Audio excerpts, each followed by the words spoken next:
Buenas noches con todos. Vamos a dar inicio a las actividades del día viernes del curso de FACO Multiplicación.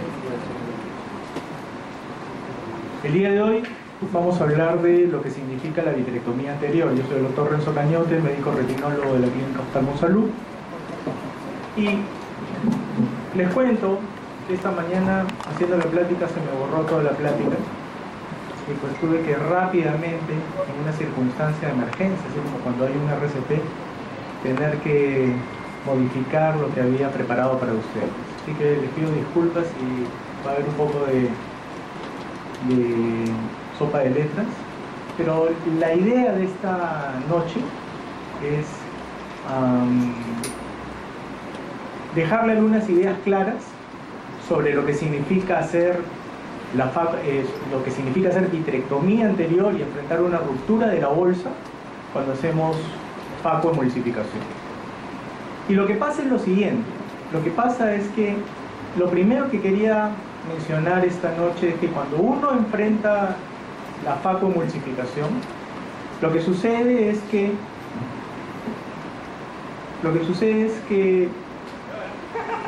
siempre consideramos, y yo siempre digo que esa es la disyuntiva entre los que hacen segmento y los que hacen retina, siempre consideramos que la cirugía de faco nos va a ir bien. En medicina nunca hay siempre y nunca hay nunca. Pero lo que sí hay que tener en cuenta siempre es que siempre existe la posibilidad de que la cirugía se complique. Siempre existe la posibilidad de que esa cirugía de catarata se complique, tengamos pérdida de vitro, ruptura de la bolsa, y tenemos que estar preparados para enfrentar esa condición, siempre. Y eso comienza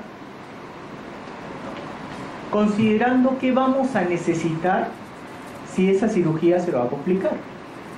Cuando uno va a asumir una cirugía de facoemulsificación y va a tener ruptura o te va a pasar o consideras que puede pasarte una ruptura de la cápsula, tienes que tener viscoelástico dispersivo.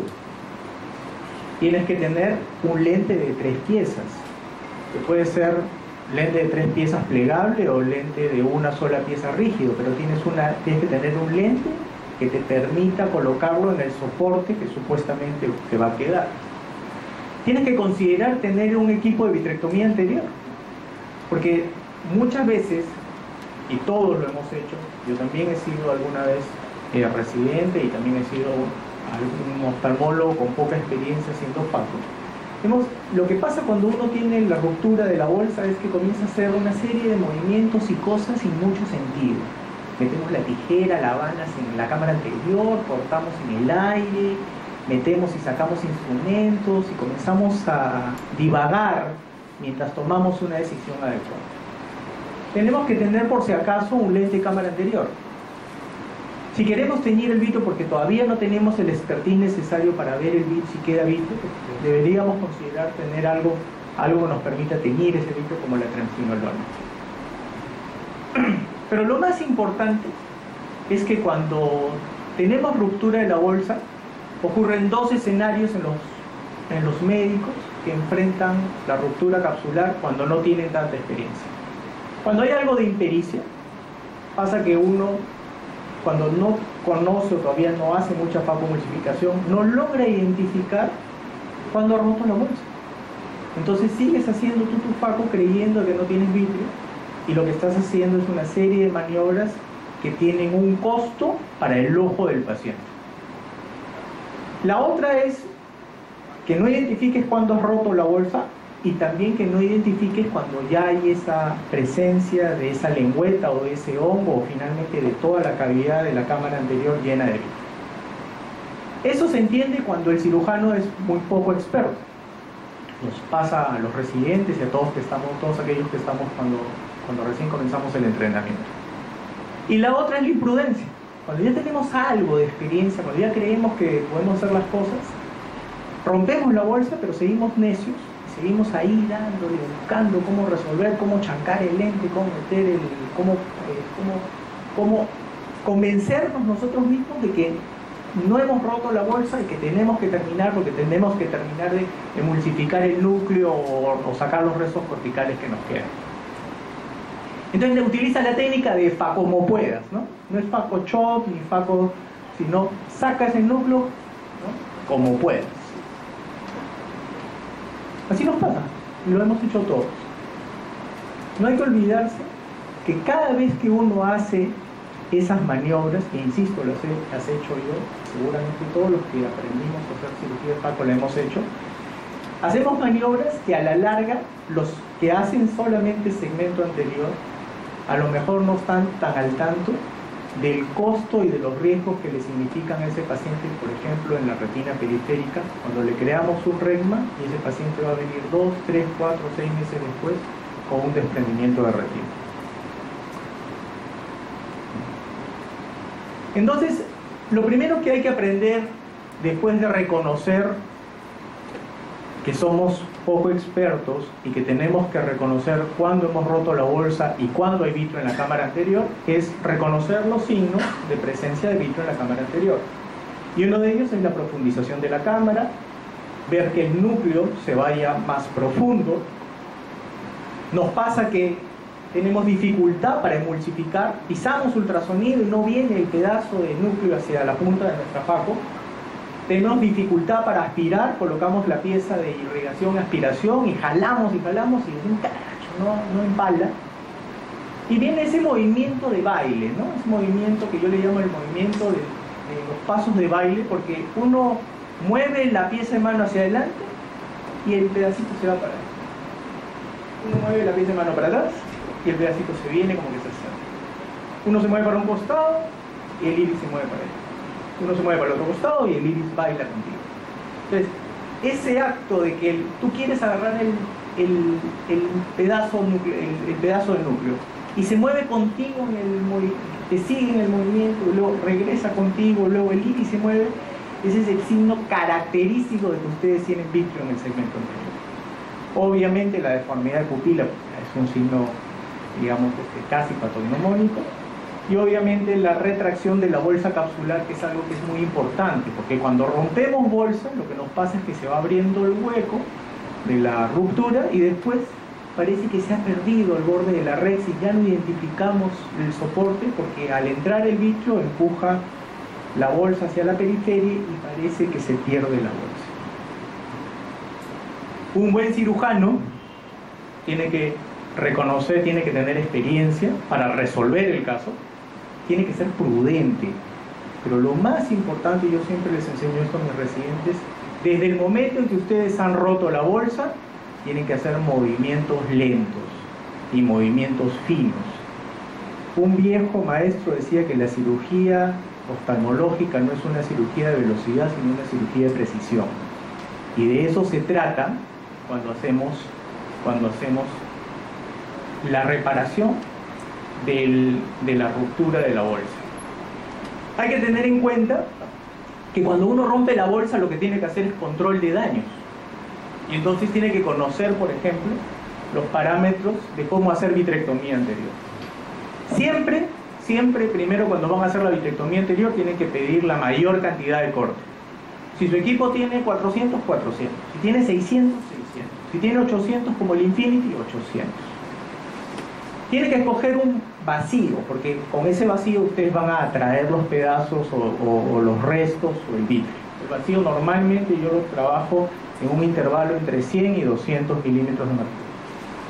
El flujo tiene que ser no muy alto y la altura de la botella oscila entre 60 y 70 centímetros de altura de botella. Entonces, esos son los parámetros ideales. No hay reglas de cocina, pero eso es más o menos un buen esquema para comenzar a hacer vitrectomía anterior. Y hay dos posibles escenarios. El escenario 1 es cuando rompes la bolsa y tienes restos nucleares. Cuando uno tiene restos nucleares, el cirujano con experiencia tiene la capacidad de hacer una serie de maniobras para poder emulsificar los restos nucleares. Pero cuando uno no tiene experiencia, doctores, llévense esto a sus casas. Cuando uno no tiene experiencia y ha roto la bolsa y le quedan restos nucleares, hay que convertir. Uno ve que tiene pedazos de núcleo, no tiene mucha experiencia, se le van a ir hacia el polo posterior, se acabó la faco, hay que convertir para sacar esos restos de núcleo. Una vez que uno ha hecho la incisión y ha sacado los restos del núcleo, tiene que cerrar la cámara, porque uno cuando va a hacer vitrectomía tiene que hacerlo con cámara hermética o cámara cerrada. El otro escenario es cuando ya ustedes emulsificaron y se les rompe la bolsa en la aspiración de restos, entonces le quedan restos corticales. Y aquí este es el otro concepto que se tienen que llevar a casa, y ahora se lo voy a mostrar en el video. Es un círculo de acción que sigue los siguientes pasos: vitrectomía anterior, luego colocación de viscoelástico, luego aspiración de los restos que están quedando, porque ya acuérdense que por principio dos cuerpos no pueden ocupar un mismo espacio. Si hay viscoelástico, en ese espacio no hay vitrio. Entonces ustedes hacen la vitrectomía, se supone que sacan el vitrio de la zona de donde la quieren sacar, colocan viscoelástico en ese sitio y ya pueden continuar con lo que están haciendo. En este caso la aspiración de restos corticales y otra vez el círculo: vitrectomía anterior, colocación de viscoelástico, aspiración de restos, vitrectomía anterior, colocación de viscoelástico, aspiración de restos, hasta que finalmente terminan de aspirar todo lo que tenían que aspirar. Cuando van a vitrectomizar tienen que verificar algunas cosas de la punta del vitrector. Primero tienen que verificar que esté aspirando y que esté cortando bien. Segundo, tienen que hacer una breve vitrectomía en seco, porque no se olviden que cuando hay pérdida vitrea hay cierta presión positiva que empuja el vitrio hacia la cámara anterior.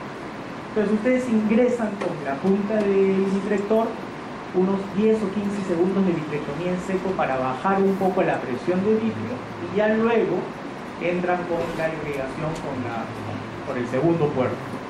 Siempre la irrigación tiene que ser paralela al plano del iris, para que el chorro no golpee ni el endotelio, y para que ustedes puedan, mientras están llenando la cámara anterior con solución, puedan ir vitrectomizando un poquito más abajo. Y finalmente hay una maniobra importante para verificar si hay vitrio en la cámara anterior: es meter una espátula de iris o meter un rotador y hacer un movimiento, digamos, como de parabrisas, para ver si el iris lo sigue y si hay alguna lengüeta vitrea en la cámara. Finalmente, una vez que han hecho estos movimientos, esto que les explicaba, este circuito de acciones que permite liberar al paciente del vitrio, hay que verificar cuánto soporte capsular hay, determinar qué lente se va a colocar, y hay que crear un espacio entre la bolsa y el iris. Para ello hay que crear espacio en el sulcus, porque a veces el vitrio colapsa ese espacio y se hace un espacio virtual. Entonces ustedes, una vez que han hecho una buena vitrectomía con el viscoelástico, lo que van a hacer un espacio entre el iris y la bolsa, de tal manera que ese va a ser el espacio real donde ustedes van a colocar el lente. En la colocación del lente, cuando el cirujano tiene poca experiencia, lo que hay que hacer es una incisión por el limbo y meter el lente directamente con su pinza McPherson. Cuando el cirujano tiene experiencia, se puede dar el lujo de inyectar el lente a través de la incisión de 2.75, de 2.2, 3, y tiene que hacer unas maniobras para que el áptica entre exactamente debajo del borde pupilar, pero a veces es medio complicado hacer esa maniobra. Por tanto, yo recomiendo que cuando el cirujano no es muy experto, es mejor ampliar y meter directamente el lente, porque el control de la inyección del lente es mucho más fácil. Finalmente hay que cerrar la cámara anterior, hay que inyectar miostato carbacol, hay que verificar nuevamente si queda alguna lengüeta vitrea. Cuando cierra la pupila se van a dar cuenta si la pupila está deforme. Si la pupila está redonda y perfecta, proceden finalmente a la aplicación de viscoelástico con el irrigador. No se olviden que el enemigo siempre es el vitrio. Para el cirujano de catarata, para el cirujano de glaucoma, para el cirujano de retina y vitrio. Pero el peor enemigo, más que el vitrio en sí, es la hipotonía. Cuando ustedes hacen vitrectomía, ese paciente paga vitrectomía cero. Si ustedes hacen vitrectomía y no cierran la cámara y no colocan y no se esfuerzan por mantener ese ojo presurizado, van a tener hemorragia coroidea. Todo se puede solucionar. Un lente se puede ir atrás y uno lo puede sacar. Uno puede sacar un núcleo, uno puede pegar una retina después. Uno incluso puede vitrectomizar un endoftalmismo. Pero una expulsiva no se puede usar. Si sale el contenido del globo ocular, se acabó ese ojo.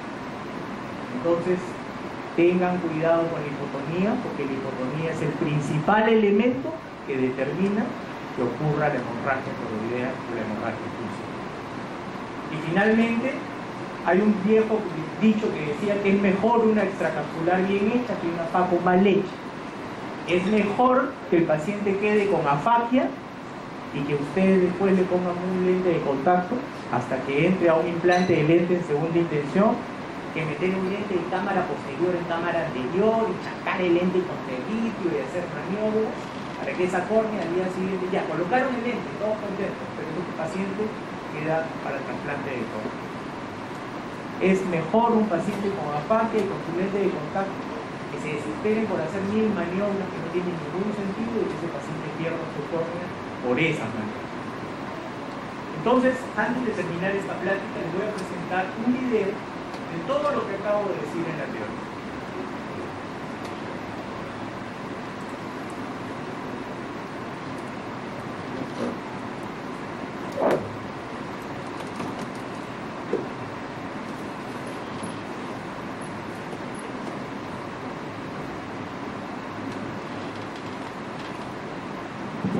Entonces, si se dan cuenta, este caso es reciente.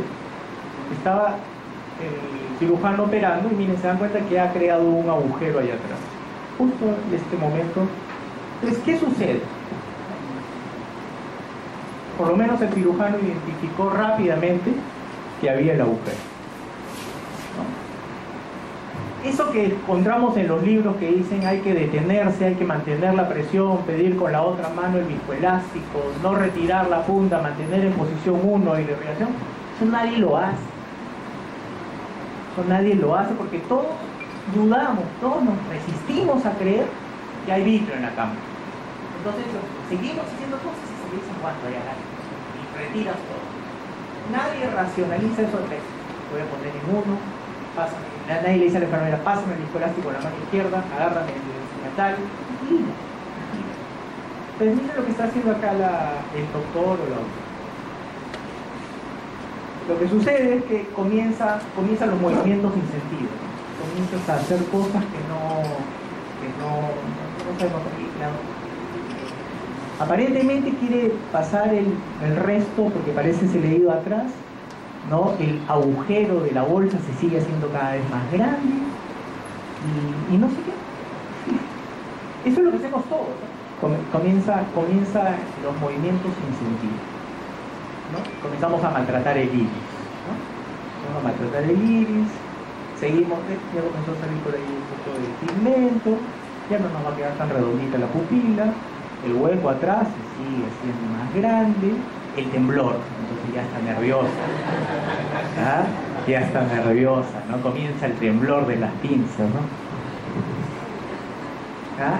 ¿Se dan cuenta? Eso es porque no tienen bien claro cuáles son los pasos a seguir. Entonces, acomoda el microscopio, va a facomultiplicar con vitrio en la cámara anterior. ¿Qué les parece? Entonces la pobre retina periférica sigue sufriendo, ¿no? Ya encarceló vitrio, pero trata de sacar el vitrio de punta de faco, y ahora va a buscar los restos hacia la periferia. Primera lección A1A de hacer faco. No vayan a buscar restos a la periferia, dejen que eso venga, ¿no? Está tratando y obviamente no puede emulsificar porque tiene vitrio encarcelado en la punta.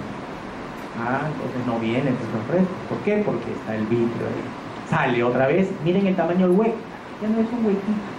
Ahora ya casi ni se ve la vuelta. ¿Por qué? Porque en los últimos 2 minutos hemos hecho una serie de movimientos sin sentido. ¿no? Ha ido a buscar el resto, ha ido a moverse en el segmento. Entonces,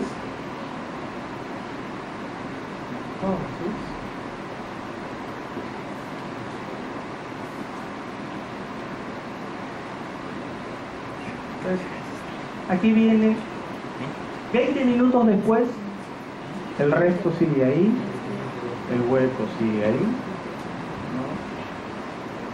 Entonces vamos a hacer la resolución del problema. Entonces este es un caso de la vida real, no hay movimientos tan bonitos, no está tan editado, acaba de suceder hace 48 horas. Se prueba si el locutomos funciona, lo que les decía en la plática, verifican, ¿no? Si está haciendo buen corte y buena aspiración. Entramos con el locutomo a la cavidad del vítreo y comenzamos a vitrectomizar en seco un poquito. ¿Por qué hago en seco? Porque estoy bajando la presión del vítreo, ¿no? Si yo no bajo la presión del vítreo, entonces sigue entrando a la cavidad. No hago mucho tiempo en seco porque si no se colapsa el globo ocular. Y luego entro con mi irrigador.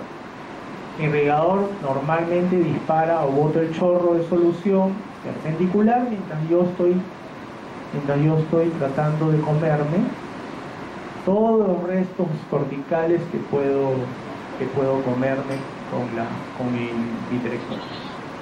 Vamos a tratar de ir un poquito más rápido. Entonces seguimos. Viscoelástico. Hemos creado un espacio. Vitrectomía, viscoelástico. ¿Se acuerdan que les decía los movimientos? Entonces ahora sí, ya saqué el vítreo, ya puse viscoelástico, entonces ya puedo meter mi punta de Paco y Paco multiplicar el resto. Ya no tengo resto nuclear o vertinúcleo. Entonces, ¿qué sigue ahora? Sacar los restos corticales. Otra vez, vitrectomía. Nuevamente vitrectomía.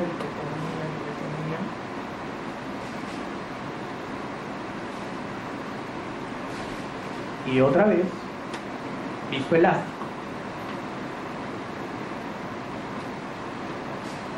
Movimiento para ver si hay vitrio en el segmento anterior. Y ahora sí, le puedo meter mía.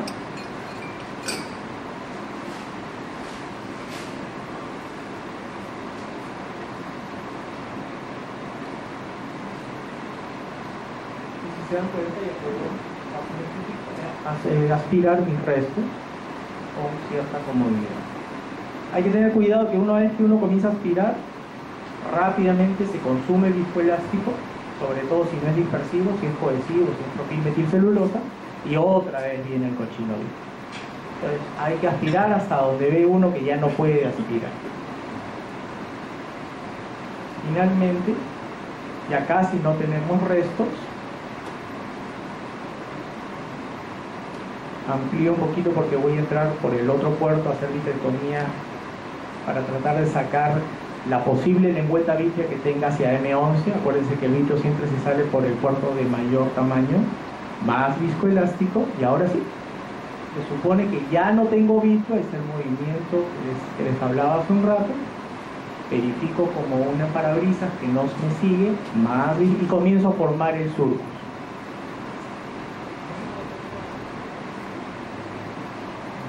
Esto es lo que quería que vean. Una vez que yo ya consideré que ya voy a colocar el lente y que ya no tengo restos, entonces tengo que crear un espacio real. Colocando mi cánula y comienzo a crear entre la bolsa y el borde pupilar el espacio donde va a ir mi lente. ¿Lo ven? Nuevamente creo el espacio. ¿Cómo sé que tengo soportes? Lo vieron ustedes, ¿no? Era un huequito que se fue haciendo más grande por dos razones, porque se hacía más grande la ruptura, pero también porque entraba cada vez más vitrio, iba empujando la bolsa, lo que se decía que ese es el efecto de cuando el vitrio ocupa la cavidad. Entonces ya una vez que he colocado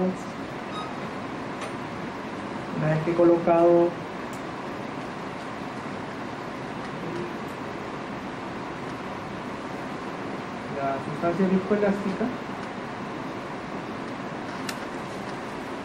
amplío para estar cómodo. Acuérdense que uno tiene que hacer movimientos relativamente lentos y yo voy a intentar acá en este. Entonces la idea es que salga elástica y el lente quede en el espacio que creamos.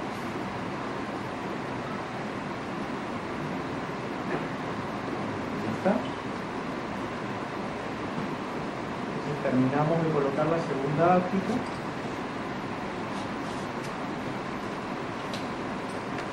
Acomodo un poquito el lente. Porque me da un poco de nervios, ¿no? Me da la impresión de que se está yendo. Esa sensación es terrible, ¿no? Se va yendo. Luego empujas debajo del borde de la pupila y aparentemente todo está en sus lentes que se quieren luxar. Lo acomodamos nuevamente. Tenemos dudas, entonces miren, lo levantamos para estar bien seguro que está encima de la bolsa.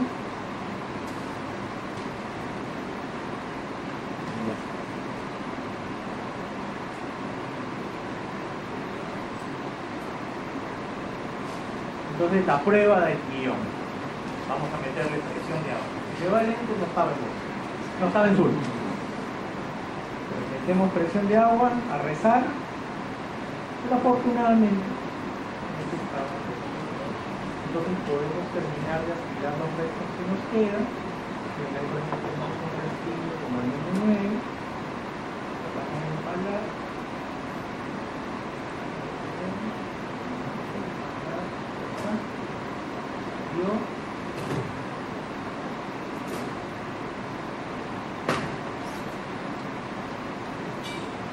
Y ahora ya tenemos el lente, hay que poner lente. O sea, cerró la pupila.